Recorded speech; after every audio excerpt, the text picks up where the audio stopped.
وہ جڑا الو دا پٹھا ہے وہ مرزا جی آپ پتہ نہیں پلمبر جا کے آپ بلائے وہ، لیکن یہ بک بک نہیں کرنی چاہیے. اور ہر ولی کی دشمنی، اور کبھی غوث پاک کی، کبھی حضرت جنید بغدادی، کبھی باجد بستامی کی.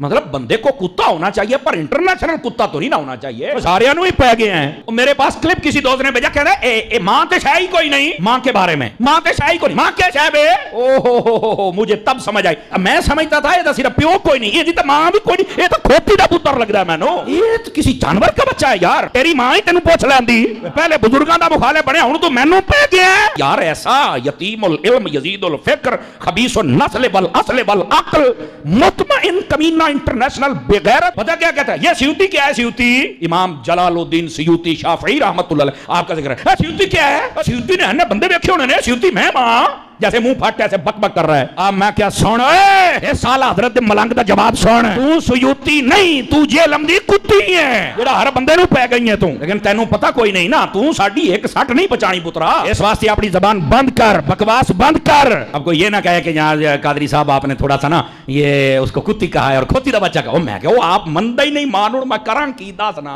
وہ مندہ ہی نہ پیو نو منیا ہے تھا میں حرام دا کہہ دی. اور پیر غفران صاحب نے بھی کہا تھا سن لو نعرہ غفران دا مرزا جیلمی حرام دا ان کا ہے، اور اس کا جواب نہیں دے حرامی بندہ کیا دے گا بتاؤ نا مجھے. تو ایسے فتنوں کا یہی جواب ہوتا ہے. میں کہا جا ایک کنجرا گل کرن لگیا کنجر دماغ میں کنجر گل ہی ہونی ہے. تینوں شرم تو یا نہیں پئی آؤندی. اور اب تو اس مہینہ ایک مہینے کے اندر جتنا یہ ننگا ہوا ہے نا اور جتنا یہ ایکسپوز ہوا ہے، میں کہتا ہوں اگر یہ بغیرت اور کمینہ اور حرامی نہ ہو تو یہ ویسے ہی مر جائے. اگر حلالی ہو تو اتنا زیادہ ذلیل ہوا ہے. لانتیا تجھے نہیں پتا، ویسے بھی تو انجینئر ہے، رکشے کھول کے کس تیرا توکی نہیں بنتا شعبے. مولوی اسی 10 سال اسی پڑھے ہیں. یہ کہندے داڑھ تھلے آئے ہیں، میں نہیں اس کو کہتا داڑھ تھلے آئے کیونکہ اسی منہ جدوی شے پائیے، حلال شے پائیے، حرام شے کدی نہیں پائی اسی. اینو میں ویسے ہی رینج تھلے دیاں گا، پھر میں پوچھاں گا پتر ہوں دس. آپ میں سے مجھے بتائیں کتنے لوگ ہیں، چلے ریل ٹائم ہم ڈیٹا لے لیتے ہیں، آپ میں سے کتنے لوگ ہیں کہ جنہیں میرا تعارف نیگیٹو ہوا تھا سٹارٹ میں؟ ذرا ہاتھ کھڑا کریں. شکریہ میرے تمام وہ علماء کرام. کام چک کے رکھو، ٹھیک ہے؟ یہ پبلسٹی انہوں نے کروائی ہے نا. تو جتنا بولتے ہیں اتنی اپنی بدنامی اپنے ذمہ لیتے ہیں. اللہ تعالیٰ نے انسان کو عقل دی ہوئی ہے. اب چھوڑ دیں میرے بارے میں تو چھوڑ دیں، اللہ کے نبی علیہ السلام کے بارے میں بھی نیگیٹو تعارف کروایا گیا ہے. یہ جو اسلام اتنا تیزی سے پھیلا ہے کیوں پھیلا ہے؟ پچھلے 100 سال میں 60,000 کتابیں رسول اللہ کے خلاف لکھی گئی ہیں صلی اللہ علیہ وآلہ وسلم. اور ان 100 سالوں میں جتنے لوگ مسلمان ہوئے ہیں پچھلی 13 صدیوں میں نہیں ہوئے تھے. 60,000 کتابیں، 2 سے زیادہ کتابیں روز کی بنتی ہیں. 60,000 کتابوں کے جواب دینے کے لیے بھی ہمیں عمر نو چاہیے. ہم جواب دیتے ہیں ڈاکٹرن کا، ہر بات کا جواب نہیں دیا جاتا، ڈاکٹرن کا جواب ہوتا ہے. تو کیا نبی علیہ السلام کو انہوں نے ملائن کر لیا؟ کیونکہ اب میڈیا کا دور ہے، لوگوں نے اسٹڈی کیا.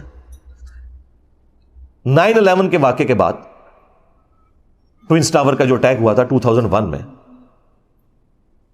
ہزاروں نہیں لاکھوں لوگ مسلمان ہو چکے ہیں. اسلام کا تعارف کتنا نیگیٹو انداز میں کروایا گیا، لیکن لوگوں نے اسلام قبول کیا. یار جن لوگوں کی ڈیوٹیاں لگی کہ تم نے نبی علیہ السلام کو ملائن کرنے کے لیے کتاب لکھنی ہے، اسلام کے خلاف کتاب لکھنی ہے، انہوں نے اسلام قبول کر لیا. یہ طاقت ہے نا. تو اسلام کی طاقت، سچائی کی طاقت اتنی بڑی ہے کہ اس کے آگے کوئی بند نہیں باندھ سکتا.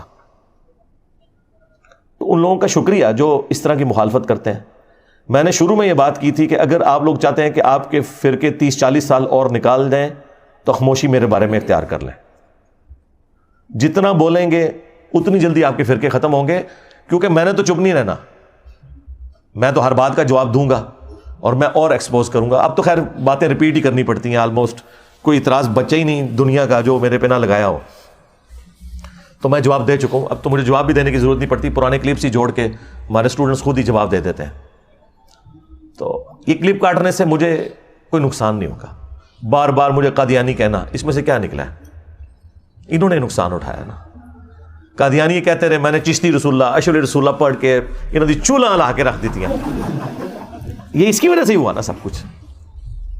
تو انہوں نے نقصان ہی اٹھایا نا اس کی وجہ سے. جتنا پروپیگنڈا کرتے ہیں میں اتنا ہی پھر دلیری کے ساتھ آ کے نہ مقابلہ کرتا ہوں کہ یار یہ یوں نہیں، یہ یوں تھا. ایک ایک چیز کا آ کے جواب دیتا ہوں، کوئی لحاظ نہیں کرتا. ابھی وہ اگلے دن ایک مولانا صاحب نے ایک میرے خلاف کلپ چڑھایا ہوا اور گالیاں دیں. یقین کریں ہمارے اسٹوڈنٹس کو تو جو بیچارے جذباتی قسم کے ہیں نا وہ ویڈیوز دیکھ کے غصہ آتا ہے. جو میرے ساتھ بیٹھنے والے ہیں نا وہ میرے ساتھ بیٹھ کے ہنستے ہیں صرف ویڈیوز دیکھ کے. میں آج تک اپنے کسی میرے خلاف جتنی بھی گالی گلوچ والی ویڈیو ہے مجھے کبھی بھی دیکھ کے نہ تو کبھی غصہ آیا نہ کبھی کوفت ہوئی ہے, بلکہ میری تو میمز ہی وہی ہوتی ہیں جس میں مجھے گالیاں نکال رہے ہوتے ہیں. کوئی مجھے تو مزہ آتا ہے کہ یار ان کے پاس اب کوئی چیز نہیں ہے سوائے گالیاں نکالنے کے. باقی اس چیز کا ضرور دکھ ہوتا ہے کہ ان کی کیا اسلامی تربیت ہوئی ہے, وہ الگ بات, لیکن اس کا مجھ سے تو کوئی لینا دینا نہیں. تو اگلے دن ایک مولانا نے ایک ویڈیو چڑھائی ہوئی کہ انجینئر صاحب کہتے ہیں ماں تے شاہی کوئی نہیں. اچھا میرے پاس کلپ کسی دوست نے بھیجا, کہہ رہا ہے ماں تے شاہی کوئی نہیں, ماں کے بارے میں ماں تے شاہی کوئی نہیں, ماں کیا شاہ بے. او مجھے تب سمجھ آئی. میں سمجھتا تھا یہ تو صرف پیو کوئی نہیں, یہ جی تو ماں بھی کوئی نہیں, یہ تو کھوتی دا پتر لگ رہا ہے میں نو, یہ تو کسی جانور کا بچہ ہے یار. اب اللہ کے بندو, مطلب یہ کوئی بات ہوئی ہوگی نا اس کے, کوئی شروع میں کوئی اول آخر کوئی بات ہوئی ہوگی, ٹھیک ہے. یہ بات تو اللہ کے نبی نے بات کی ہوئی ہے, بخاری مسلم دونوں میں حدیث ہے, تم میں سے کوئی شخص اس وقت تک مومن ہی نہیں ہو سکتا جب تک کہ میں اسے اس کے ماں باپ اولاد سب لوگوں سے بڑھ کر عزیز نہ ہو جاؤں.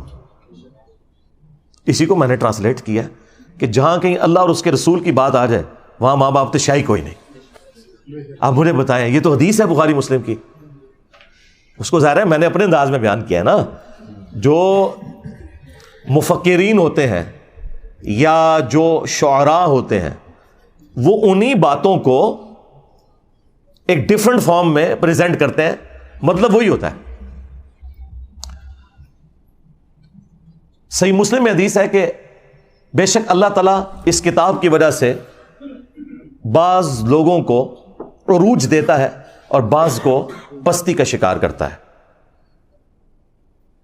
اور یہ چونکہ مضارع کا صیغہ مستقبل کو بھی کفایت کرتا ہے کہ اللہ قرآن کی وجہ سے کچھ لوگوں کو عروج دے گا, کچھ کو زوال دے گا. لیکن ڈاکٹر اقبال نے اسی حدیث کو ٹرانسلیٹ کیا ہے ماضی کے صیغے میں. وہ زمانے میں معزز تھے مسلمان ہو کر اور تم خوار ہوئے تارک قرآن ہو کر. یہ جواب شکوہ کا شعر. حدیث میں تو یہ نہیں تھا, حدیث میں یہ تھا کہ اس کتاب کی وجہ سے قوموں کو عروج ملے گا اور بعض کو زوال ملے گا. مستقبل کی خبر تھی. ڈاکٹر اقبال نے اسے ماضی کی خبر بنایا کیونکہ آج ہم مستقبل میں بیٹھے ہیں, ہمارے لیے تو ماضی ہو چکا ہے, ہمارے ساتھ جو کچھ ہوا, چاہے وہ ہمارے ساتھ تاتاریوں نے کیا یا کلونین پاورز نے کیا, ہم نے خواری تو کاٹ لی ہے. تو اسی بات کو ایک ڈفرنٹ انداز میں انہوں نے پہنچا دیا کہ محمد سے وفاتوں نے تو ہم تیرے ہیں, یہ جہاں چیز ہے کیا لوح و قلم تیرے ہیں. اس پہ جواب شکوہ کنکلوڈ ہوا ہے نا. دیکھیں مولویوں کی کوئی تقریر ڈاکٹر اقبال کے شعروں کے بغیر مکمل نہیں ہوتی. اور کہتے ہیں علامہ اقبال نے فرمایا, علامہ اقبال بول کر ڈگری سی دسو. ہاں تمہارے بڑے بڑے مفتی علامہ اقبال کو کوٹ کرتے ہیں اور علامہ کہتے ہیں. علامہ تو وہ نہیں تھے, وہ تو ڈاکٹر تھے. فلسفی میں انہوں نے پی ایچ ڈی کی ہوئی تھی. دین انہوں نے اسی طرح حاصل کیا جس طرح میں نے. بہرحال میں نے تو الحمدللہ جس لیول کے اوپر آپ کے سامنے بیان کیا ہے, تو ڈاکٹر اقبال نے بھی ویسے بیان نہیں کیا کہ آپ کو آیات یا حدیث کے کوئی حوالے بتائے ہوں, لیکن انہوں حالے تک علامہ اقبال کہنے نے, انہوں تک کہنا چھوڑ دیں کہ محمد سے وفاتوں نے تو ہم تیرے ہیں, یہ جہاں چیز ہے کیا لوح و قلم تیرے ہیں. یہ اللہ کی طرف سے انہوں نے جواب دیا کہ اگر تو نے میرے نبی کے ساتھ وفا کی نا اے امت محمدیہ صلی اللہ علیہ وآلہ وسلم, پھر ہم تیرے ہو جائیں گے. اور یہ دنیا تو کوئی چیز نہیں, لوح و قلم پہ بھی فیصلے پھر تمہاری دعاؤں کے اوپر ہوں گے اگر تم میرے نبی کے وفادار رہے. اب یہ قرآن و حدیث میں ان الفاظ کے ساتھ تو کہیں بات موجود نہیں, لیکن پورے قرآن و سنت کی تھیم یہی ہے کہ کی محمد سے وفاتوں نے تو ہم تیرے ہیں, یہ جہاں چیز ہے کیا لوح و قلم تیرے ہیں. لہٰذا وہ حدیث کہ تم مومن ہی نہیں ہو سکتے جب تک کہ میں تمہیں تمہارے ماں باپ اولاد سب لوگوں سے بڑھ کر عزیز نہ ہو جاؤں, یہ حدیث پڑھ کے اس کی جب تھیم بیان کرے انسان, ان لوگوں کو سمجھائے کہ جن کی مائیں کہتی ہیں کہ اگر تو نے داڑھی نہ کٹائی تو میں دودھ نہیں بخشوں گی, اور زبردستی وہ بچوں کی داڑیاں مڑوا کے اپنے لیے بھی جہنم کا سبب کرتی ہیں اور اپنی اولاد کو بھی جہنم میں دھکیلتی ہیں, اور اپنی بچیوں کا حجاب اتروا دیتی ہیں کہ اچھے رشتے نہیں ملیں گے, اور بعد میں بھی جو ملتے ہیں رشتے وہ بھی جو گند کھاتے ہیں بعد میں وہ بھی پتہ چل جاتا ہے. تو ایسے ماں باپ کو پھر ہم نہ سنائیں کہ ہم نے اللہ اور اس کے رسول کی بات ماننی ہے, تسی تے شاہی کوئی نہیں.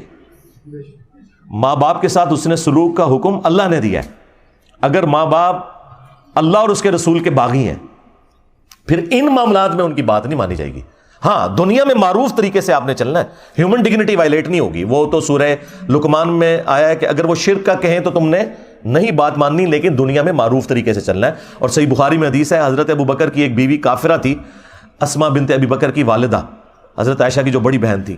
انہوں نے کہا کہ میری ماں میرے پاس آتی ہے اور وہ مشرکہ ہے, تو کیا میں اس کے ساتھ حسن سلوک کروں؟ تو اللہ کے نبی صلی اللہ علیہ وآلہ وسلم نے فرمایا کہ ہاں تم اس کے ساتھ حسن سلوک کرو. یعنی دنیا میں آپ نے معروف طریقے سے معاملات کو لے کے چلنا ہے, سیدھی سی بات ہے.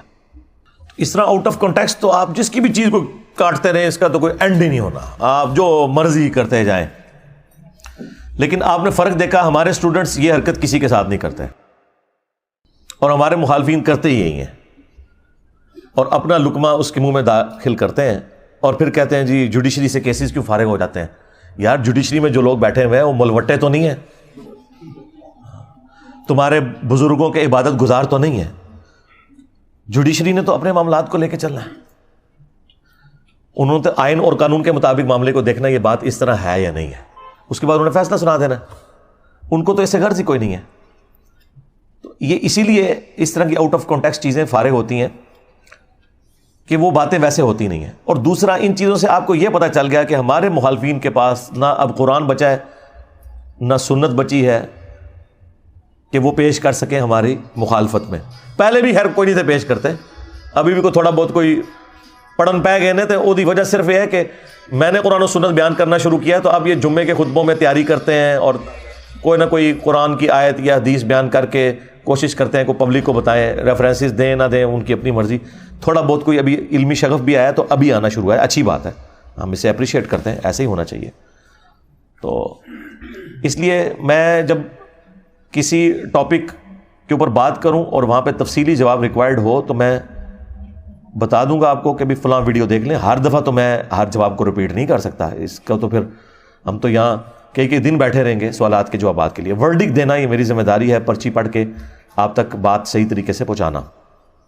اچھا, یہ باتیں میں جان بوجھ کے اس لیے کرتا ہوں کہ میں آج کے دور کا انسان ہوں. ہمارے استاد ڈاکٹر سراج صاحب رحمہ اللہ تعالیٰ ان کی غلطیوں سے درگزر فرمائے, انہیں نیک کاموں کا اجر عطا فرمائے. یہ میں ڈمی میوزیم والے ڈاکٹر سراج صاحب کی بات نہیں کر رہا, پیچھے کرو کیمرہ دکھایا کرو نا, تسی شارٹاں بنانے سے لگے ہوئے ہو. تو میں ان کی بات نہیں, اوریجنل والے ڈاکٹر سراج صاحب کی بات کر رہا ہوں. یہ ہم نے ان کی یاد میں رکھا ہوا ہے انہیں. تو ڈاکٹر سراج صاحب رحمہ اللہ تعالیٰ کی کافی ساری باتیں مجھے بعد میں رہ کے یاد آتی ہیں.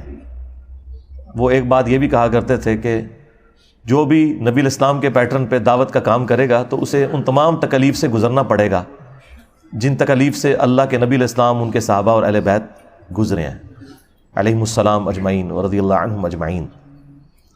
تو کسی نہ کسی درجے میں.